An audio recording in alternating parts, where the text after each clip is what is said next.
Hello friends, welcome to my YouTube channel star notes language and literature. आज के इस video में हम पढ़ने जा रहे हैं of studies by Francis Bacon. Of studies क्या है? फ्रांसिस बेकन के द्वारा लिखी हुई एक ऐसे है। तो सबसे पहले हम बात करते हैं कि आंसर राइटिंग करते कैसे हैं। जब भी हमें कभी भी आंसर राइटिंग करने के लिए बोला जाता है एग्जाम में, तो सबसे पहले हम राइटर का एक ओवरव्यू देते हैं, राइटर का शॉर्ट इंट्रोडक्शन देते हैं। उसके बाद ही हम असली टॉपिक पे पहुँचते हैं। तो सबसे पहले हम फ्रांसिस बेकन के बारे में जानेंगे, उनकी राइटिंग टेक्निक जानेंगे, वो किस तरीके से लिखते थे ये जानेंगे। उसके बाद ही हम आगे टॉपिक को समझेंगे। हम लोग फ्रांसिस बेकन के बारे में जानते हैं और ये कंप्लीट आपके लिए मैंने नोट्स प्रिपेयर किया है। आप चाहें तो एज इट इज़ एग्ज़ाम में लिख सकते हैं, लेकिन ऐसा छापने की कोशिश बिल्कुल भी ना करें। अपना खुद से नोट प्रिपेयर करें और चाहे तो इसे भी लिख सकते हैं, और ये भी बहुत अच्छा नोट्स है।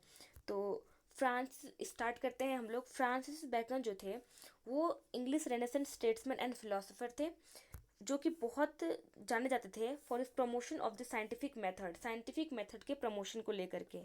ठीक है। Bacon has been called the father of empiricism. जो बेकन हैं उनको फादर ऑफ एम्पिरिसिज्म भी बोलते हैं। एम्पिरिसिज्म का मतलब क्या होता है कि इनके पास बहुत ज़्यादा किसी भी चीज़ का अनुभव था, मतलब हमेशा किसी चीज़ को ये प्रयोग करते रहते थे, तो इनको क्या है, फादर ऑफ एम्पिरिसिज्म कहते हैं। ठीक है। इनके साथ ही साथ इनको फादर ऑफ ऐसे भी कहा जाता है। ठीक है फ्रेंड्स, इनके साथ ही साथ इनको फादर ऑफ ऐसे भी कहा जाता है। His work argue, sorry friends, यहाँ पर जो है वो ई होता, आर्ग्यूड। ठीक है। तो his friend argue for the possibilities of scientific knowledge based upon inductive reasoning and careful observation of events in nature. His work, जो उनका जो वर्क है वो आर्ग्यू करता है पॉसिबिलिटीज ऑफ साइंटिफिक नॉलेज, कि साइंटिफिक नॉलेज की पॉसिबिलिटी हो जो कि आधारित हो इंडक्टिव रीजनिंग पे। ठीक है। और careful observation of events in nature, जो भी चीज़ नेचर में हो रही हैं उनका केयरफुल तरीके से ऑब्जर्वेशन हो। जो भी चीज़ उन्होंने लिखी हैं उसका साइंटिफिक उनके पास नॉलेज हो, उसका प्रॉपर रीजनिंग हो, इस तरीके से वो लिखने में बिलीव किया करते थे। Francis Bacon was a patron of libraries. Francis Bacon क्या थे? पेट्रन थे। पेट्रन का क्या मतलब होता है? जो किसी भी जैसे किसी भी म्यूजिशियन को हो गया, किसी भी लाइब्रेरियन को हो गया, इनको मैनेज करने के लिए जो पैसे देता है उसको हम लोग पेट्रन बोलते हैं। Francis Bacon was a patron of libraries. ये लाइब्रेरीज के पेट्रन थे, मतलब उनके डेवलपमेंट में पैसे देते थे उन अरेंज करने के लिए। And developed a functional system, और इन्होंने क्या किया कि डेवलप किया एक functional system for the cataloguing का मतलब होता है सूचीबद्ध करना, for the cataloguing of books by dividing them into 3 category. Francis Bacon एक पेट्रन थे लाइब्रेरीज में, उनको सपोर्ट करते थे, और इन्होंने डेवलप किया है अ functional system for the cataloguing of books. ये बुक को इन्होंने 3 तरीके से 3 कैटेगरी में डिवाइड किया। सबसे पहला जो था वो इन्होंने यूज़ किया, हिस्ट्री में डिवाइड किया, पोइट्री में एंड फिलोसफी में, which could further be divided into more specific subjects and subheading, जो कि आगे चल करके स्पेसिफिक सब्जेक्ट्स में बटा और सब हेडिंग्स में बटा। उसके बाद में द ऐसे ऑफ स्टडीज़, ये जो ऐसे है ऑफ स्टडीज़, इसको ओ कैपिटल कर लीजिएगा फ्रेंड्स। तो the essay of studies by sir Francis Bacon is the first essay in the series of 10 ऐसे पब्लिश्ड इन 1597। तो ये जो ऐसे है ऑफ स्टडीज़ फ्रांसिस बेकन की, वो फर्स्ट ऐसे थी 1597 की। जो 1597 में उन्होंने 10 ऐसे लिखे, 10 में से सबसे फेमस जो हुआ वो ऑफ स्टडी हुआ। अब हम लोग देखेंगे कि फ्रांसिस बेकन का राइटिंग करियर कैसा था। During his career as counsellor, वो काउंसलर भी रहे थे एंड स्टेट्समैन भी थे। ठीक है। स्टेट्समैन ये है न्यूज़पेपर, तो उसमें भी इन्होंने काम किया है। During his career as a counsellor and statesman, Bacon often wrote for the court. Bacon क्या करते थे, कभी कभी कोर्ट के लिए भी लिखा करते थे। ठीक है। इन 1584 he wrote his political memorandum. 1584 में इन्होंने क्या किया, अपना पॉलिटिकल मेमोरेंडम लिखा। ठीक है। मेमोरेंडम का क्या मतलब होता है, जब बिजनेस के पर्पस से जब कोई एक डॉक्यूमेंट्स को साइन कराया जाता है, दस्तावेज जिसको आप बोल सकते हैं, इज कॉल्ड मेमोरेंडम। ठीक है, कौन सा मोमेरेंडम इन्होंने लिखा? 1584 में इन्होंने एक मोमेरेंडम लिखा, a letter to Queen Elizabeth. और ये जो मेमोरेंडम इन्होंने लिखा 1584 में, ठीक है। अब इसके आगे क्या होता है? इन 1592 में क्या होता है, कब इन्होंने लिखा? To celebrate the anniversary of Queen's coronation, कि 1592 में जो क्वीन थी उनके कोरोनेशन मतलब राज्याभिषेक की एनिवर्सरी पर उन्होंने कौन सा लिखा? A letter to Queen Elizabeth, इसको उन्होंने लिखा। He wrote entertaining speech to praise of knowledge, उन्होंने ये जो a letter to Queen Elizabeth लिखा, इतना एंटरटेनिंग स्पीच लिखा, क्यों लिखा था? ताकि वो अपने नॉलेज को प्रेज कर सके, इसलिए उन्होंने इसको लिखा था। The year 1597 mark beckons first publication, ठीक है। 1597 में 1597 में 1597 में उनको इनका जो है मार्क किया गया बेकन का first publication, a collection of essay about politics, जिसमें उन्होंने कलेक्शन ऑफ एसे लिखा पॉलिटिक्स के बारे में। बाद में the essay was later expanded and republished in 1612 and 1625। ये जो एसे है वो बाद में एक्सपेंड हुआ और इसको रीपब्लिश किया गया 1612 एंड 1625 में इसको रिपब्लिश किया गया। 1605 में क्या होता है? In 1605 Bacon published the advancement of learning. 1605 में क्या होता है? बेकन ने पब्लिश किया the advancement of learning is an unsuccessful attempt. और ये क्या रहा?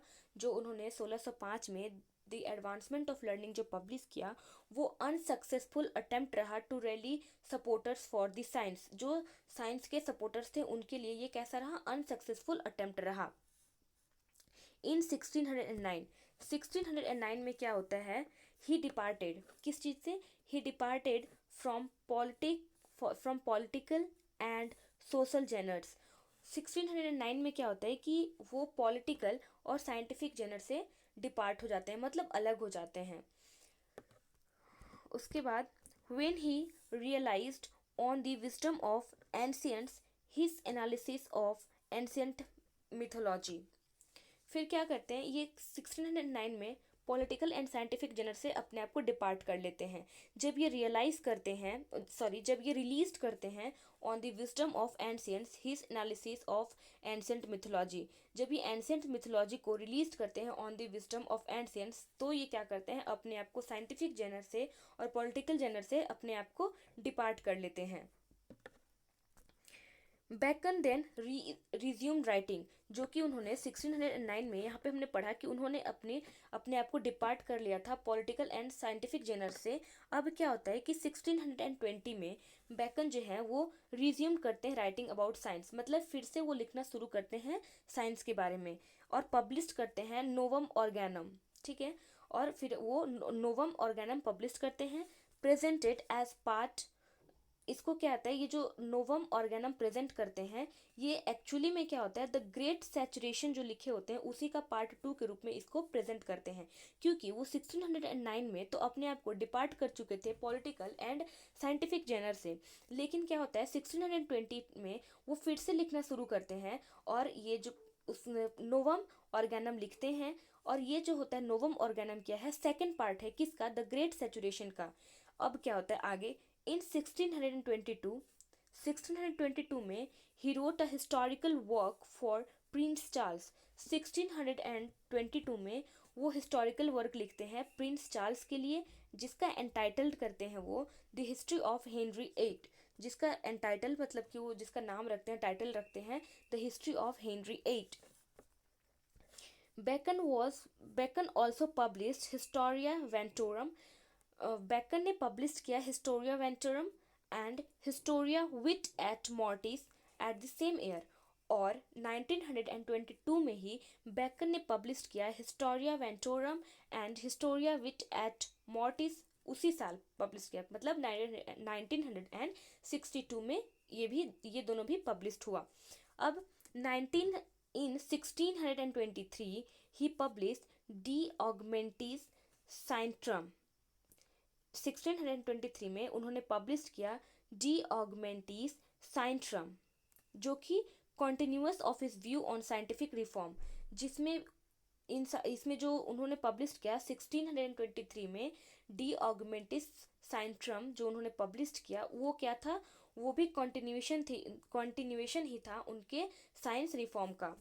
अब 1624 में क्या होता है, his works the new his